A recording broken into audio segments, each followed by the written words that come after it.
In this video, I'm going to share with you 3 things I wish every coach, consultant, agency, and service provider knew about marketing. So let's get started with number 1.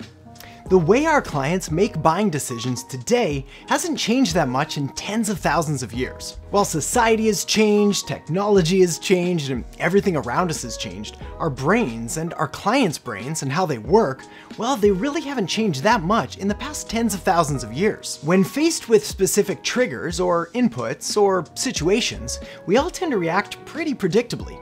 We seek pleasure, we avoid pain. We like people who are like us or who we want to be like, and we look to them to help us make decisions. We trust authority figures and we act congruently with who we think we feel we are as individuals. We hate the thought of losing something, being rejected, or missing out on something, and we like new and exciting as we get a dopamine hit from novelty. Most interestingly though, from a marketing perspective, is that our brains are hardwired for stories, examples, and connection, all of which lower a client's defenses and make them more receptive to information and to your offer. There's a quote by psychologist and behavioral economist Dan Ariely that says, "Human beings are irrational, but also highly predictable." In other words, what we do as people often doesn't make a whole lot of sense, and yet we can predict what someone's going to do or how they're going to react to a certain stimulus with an almost frightening level of predictability and accuracy. For example, most people would never normally pay $76 for a regular old shot glass, or $52 for a standard kitchen oven mitt,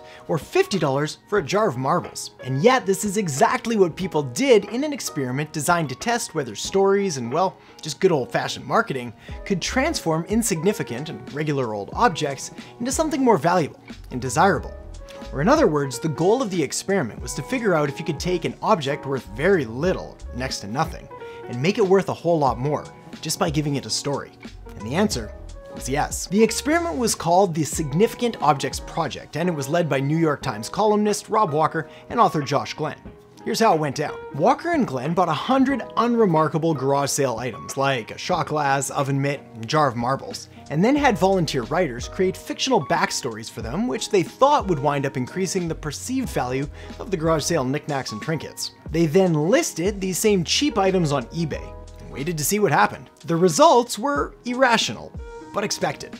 The shot glass, which was originally purchased at the garage sale for $1, sold for $76 online when paired with a story. The oven mitt, the used oven mitt, also purchased for $1, sold online for $52 thanks to its newly attached story. And the jar of marbles, well, also originally purchased for only $1, now sold for $50. What's crazy is that a story or a simple narrative about an object really shouldn't affect something's value, and yet to our brains it does exactly that. And this is why understanding how the brain works and the powerful psychological factors behind why clients buy, and why they sometimes don't, is key to creating more effective marketing and to attracting more and better clients so you can grow your business. All right, moving on to number 2. The current state of marketing is broken and quickly losing its effectiveness with high quality clients. Here's the deal with marketing today. Clients are tired of aggressive advertising, spam, and getting pummeled with a never-ending barrage of sales pitches. Clients like to buy, but they don't like being sold to. And they'll reward those that take the time to understand their pains and problems, meet them where they are, and then take them by the hand and guide them to where they want to go. Clients want to be seen, heard, and understood, so building connection and trust and a deeper relationship are crucial. The reason why most high-pressure sales and marketing tactics don't work anymore is that they trigger something called reactance in the client. Reactance, according to the National Center for Biotechnology Information, is an unpleasant motivational arousal that emerges when people experience a threat to or loss of their free behaviors. Basically, nobody likes to be pressured or told what to do. And when they feel like their freedom of choice is being pressured or manipulated or taken away, well, they push back. And they push back hard. But it gets worse. Traditional pushy sales and marketing tactics also create distrust, as clients know they're being sold to. And again, while they like to buy, they hate being sold to. So the client starts to question the motives of the coach, consultant, agency, or service professional, which leads to greater scrutiny of what's being said, less acceptance of what's being presented, and that all leads to a complete loss of inertia, where the end result is the client not buying, not signing up, or not enrolling. It's the ultimate lose-lose situation. Add to this mess a history of bro marketers posing in front of rented Lamborghinis and Airbnb mansions and overpromising and under-delivering one unbelievable hyped-up claim after another. This kind of overly aggressive, pushy, and often offensive style of marketing preys on greed and shame and envy. And while admittedly it can actually work to attract clients, the fact is it rarely, if ever, attracts the right kind of clients. The kind of clients you actually want to work with. And looking at all of that, it's easy to see why a new way of marketing is required. And that leads me perfectly to number 3.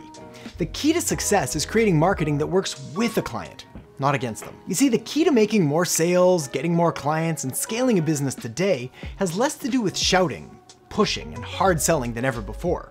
If for some strange reason, these are the tactics still being touted as the best way, if not the only way to grow a business. The solution though, and far more effective and ethical alternative, is to understand and leverage the natural way the brain works in order to process, evaluate, and make buying decisions. When marketing is designed to work with a client, and not against them, there's an opportunity to lead, to guide, to serve, instead of just pushing and shouting and yelling.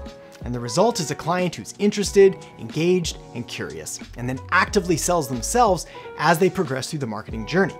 The entire process is more ethical, more enjoyable, more profitable too. When you understand how the brain works, you can present the right message in the right way, in the right sequence, so buying from you becomes the clear and obvious choice. You see, most marketing fails to attract and convert the kind of quality you want today because, well, it's too focused on tactics and tools and tricks, and ignores the real causes behind why clients actually buy and why they don't. Trust isn't built in a single event, but rather it takes a series of events. A very strategic, strict, and structured series of events that establishes you as the expert, authority, and leader who can guide them from where they are now to where they want to go. A few years ago, a US-based advertising research study was done jointly by Adaptly, Facebook, and Refinery29 in order to determine the differences in impact and effectiveness between presenting 2 different types of marketing messages across an advertising campaign. One went for the try to do everything all at once approach, and the other focused more on delivering marketing messages by leading a consumer down a marketing funnel or customer journey,